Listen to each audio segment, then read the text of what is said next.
Hello everybody, my name is Alexander Kalinin. You're watching my channel. Today we're visiting Willpower Meeting here at Luke. Will stands for Women in Luke Leadership. But can I attend if I'm a man? Wait to find out. I'm Marina Anderson. I am the enlisted mentor for the women's group here at Luke Air Force Base. And today we have a few special guests talking about sex trafficking, situational awareness, all things that you all should be aware of for not only yourselves, but your friends, your family members, your airmen, your loved ones, your kids. All right, this is our monthly Willpower meeting. We're at a new location for today. It's normally every last Wednesday of the month at 11 o'clock at Club 56. We have A1C Drew. She's really well versed in situational awareness. Hi guys, my name is Airman Drew from 63rd. I'm currently an honored guard and I'm here today to teach about situational awareness and women empowerment. Situational Awareness September is what we kind of designated this month 2 and 4. So she's going to show some clips, talk about some tips and tricks, and then we're going to set up an in-person hands-on experience hopefully within the next month, so into October. We're looking into having something over at the Security Forces building. They have a padded room, and we can do some kind of simulated type exercises for that muscle memory to ensure that we're all aware on how to, protect ourselves and others. So without further ado, we'll start out with that first, and then we'll kind of get into some business around the room. My original background is Krav Maga, so it's Israeli contact combat. That's what I did for a living for a few years. I traveled to teach women's seminar, mostly women, because I really believe in women empowerment. I've had a lot of female friends, acquaintances, students who've been assaulted, attacked in every way, shape, or form. Right? So by show of hands, can you show hands, raise your hands if you have kids, if you're moms, dads, a lot. Or how many women do you guys see that, how women, the bigger the purse, it's like they have their closet in there, they have their kitchen in there, right? Guess what? Predator mentality. Out of all these people walking around, who am I gonna approach if I'm a predator, right? I'm gonna go for the weakest one because it's an easy target. I don't have to work hard. It's kind of like being a lion in the jungle, right? Are you gonna look for another lion? Hell no. No, right? I'm gonna look for there's that newborn giraffe, easy target. It's the same way as humans. Situational awareness is like, try to pay attention. Take the time before you get out of your car. It's dark. You don't really trust the area. You don't know what the norm is in that area, especially for us military people, right? We move into a place. What's the norm in downtown Phoenix? Or if you go to Detroit, right? Or downtown LA, those things. So there's different types of people, and our job is to become aware of getting acclimated. What is the culture of this new area that I'm in? I think as females, especially in the military, because when we're wearing the uniform, they look at us, oh, I'm in trouble, I'm gonna look at that person wearing the uniform.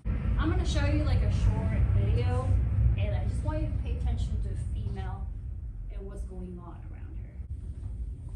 So watch this gentleman in a white shirt and this female walking.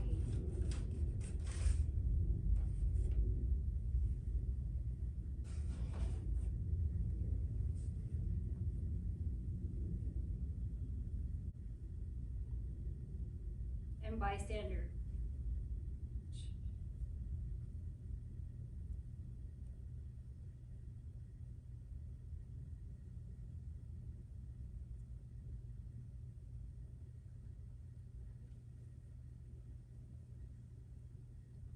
What do you think she could have done in that situation?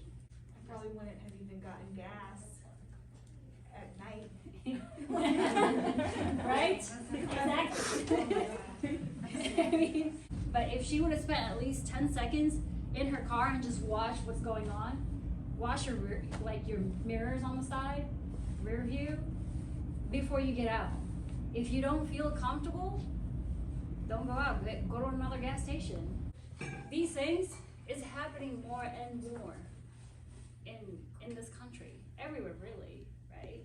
Situational awareness is 90% of your self-defense. The moment you fail with that awareness, it's like, so to speak, the oh shit moment. That 10%, you gotta know how to fight. But if you don't have that training, if you've never been hit, never been punched, you don't know how you're gonna respond. Are they trying to take my things? Car keys, wallet, phones. Or they're trying to take my life or hurt my loved ones. So the difference is, if you just wanna go get my keys, my car, here's my key. Because I can just call my insurance, it's good to go, right? But if I have my child in my car and you're trying to take my car, well, there's no arguing, there's no, thinking twice about that stuff. Know the stuff that you're trying to fight for. If it's just a thing that can be replaced, give it to them. Your kids in the car? No. There is no way. Even if I know self-defense, I carry. If you choose to carry a weapon, right, train with it. Either it's a blade or a gun. Because it would be such a shame if you get stabbed with your own knife. That would be embarrassing. I'm like, no, I'm not gonna die that way. Like for women, 90% of the fights go to the ground. Krav Maga was mainly a stand-up game. And I know that's the weakness of Krav Maga was being on the ground. So I started training Jiu-Jitsu. If I don't know how to fight, I'm gonna use Nike defense. I'm gonna run, right? For women, for our frame, Jiu-Jitsu makes a lot of sense with us because we use a lot of technique, momentum, and that's what we like. And if someone is between your legs, you're on the ground, what are you gonna do? You can't call 911. You can't call your husband, your boyfriend, your brother, your cousin, your dad. Do you just take that? Do you just accept your fate because you didn't train? You have to be more violent than the violence that started, right? If their level is here of violence, you have to be here. Because if you're here or you're below, you're not gonna win that fight. You're going to lose, I promise. Be a great example to other women, other airmen, that you're actually training yourself to defend yourself so that you can defend others, your loved ones, your kids especially.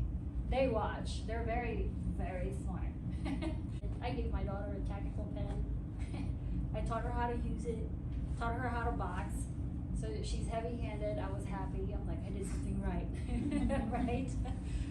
So I wanna make sure that we continue this situational awareness that we started by actually doing a class, possibly like what Sergeant Anderson said, next month. So we can have like a hand-to-hand combat portion of it, not just combat for lack of a better word, but to actually feel what it's like to get punched, to be on the bottom, to be on top. What are you gonna do? Little things like that. One of the best things that we're gifted, that we're given for situational awareness is our gut feeling. Especially women. We have good gut feelings, right? Sometimes it's just like, nobody can teach us that. It's just ours. We were born with it. So use that gift. If your gut feeling is telling you that something is not right, well, maybe get out of there. Don't wait until you find out what really is wrong before you even get out of that situation. It is our responsibility, especially as a uniformed service member, to actually be a great example of something like that, and to make sure that we teach our younger females, loved ones, relatives to kind of hone those things. Just remember that your situational awareness is 90% of your self-defense. So do not fail yourself and your loved ones by just simply not paying attention. So just remember that. So thank you guys for listening for my little. So for those of you who don't know me, I'm Tech Sergeant Stewart. I have some guest speakers here today. I'm really glad Airman Drew was up here because we kind of intertwines with what you were just up here briefing on. This event is to bring situational awareness for parents and their kids. And She is actually, this is Irene. Hi. She's a survivor of sex trafficking. She's going to be briefing at the event along with Michelle and Nancy as well. I'm just gonna let them tell a little bit about themselves. My name is Irene, and I currently lead a street outreach called the Fountain of Hope. So through everything that the enemy meant for evil, he turned it for good in my life. And now I have boots on the ground in our community fighting sex trafficking and coming alongside survivors to support them to walk through their trauma and their healing. I'm Michelle. So I'm the head of public relations as well as volunteer coordination for Phoenix Dream Center with Irene. So I work directly on campus with the young ladies and young men 7 days a week. They are my family, and I will do anything and everything I can to have them not only figure out and revitalize their life on campus. However, we want to also involve the community because we want to have them be able to build those trusting relationships again with community members, but those that are right and those that are aware of different areas. But if anyone is ever willing or wanting to get involved in any way, shape, or form, I can get you directly involved. I will say we have had one of your squadrons with us before, and it was very awesome. So I appreciate you guys very, very much. And so, yeah, thank you. I'm Nancy Ash. I am co-founder of Mercy's New, an organization that brings awareness about sex trafficking to the community in order to prevent it, because the best way to stop this is to prevent it. There are a plethora of fake massage parlors around that are fronts for brothels, and so we try and reach out and tell those women that they matter, they care, and there is hope for them. So there's even, 6, 8-year-old girls on TikTok with predators coming at them, and they don't have the cognition, the understanding of what can be out there. They're very trusting. And these predators are good. They're often people that you may know because they groom you well, and then they try to situate you and isolate you in order to get what they want. And it is very lucrative, but the women are suffering, and usually, statistically, within 7 years, they're dead. Yeah. I mean, in Glendale, there's 70 fake massage parlors just by itself. One thing to add is what she's saying is there's just this last year alone, in case you guys weren't aware, there was a 98% increase in the attacks and grooming of children through social media, with Facebook being #1, and right behind that is Instagram and Snapchat, moving into TikTok. TikTok is rising, but those are the 4 top reasons and tiers as to which people are groomed, especially TikTok, because there's no way to have a parental block on it. Just don't let your kids have it. But we would something that's just be aware of what your kids are doing. The unmonitored internet access is literally the #1 way of children being recruited, children being groomed, children being kidnapped. The average, just so you guys know as well, the average span of a child being in trafficking is about 54 days before they're found. However, only 1 in every 100 children are found. Yeah.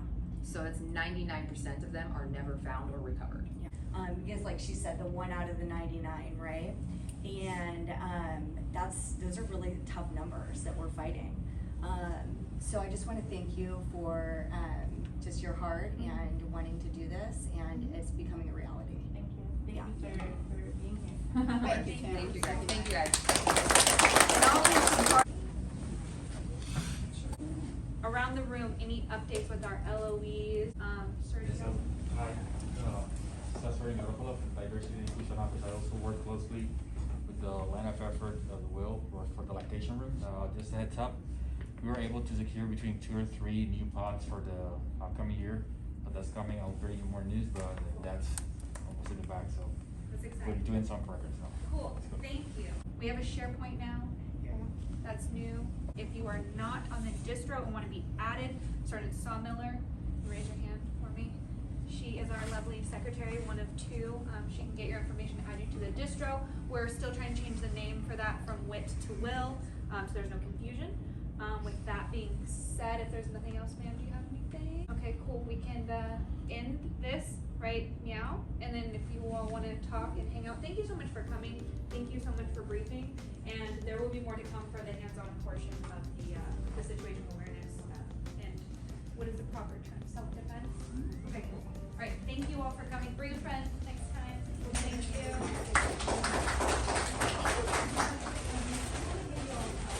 you. You are all more than welcome to come and join us, men and women, to make sure that we're all being situationally aware and not being complacent on a daily basis. So please follow us, come to the meetings, let people know about them, and just know that we have a few upcoming events, so look out for those. All right, there you have it. Women in Luke Leadership. Come out to the meetings. It's a lot of fun and you get to learn a lot of cool stuff. Ciao.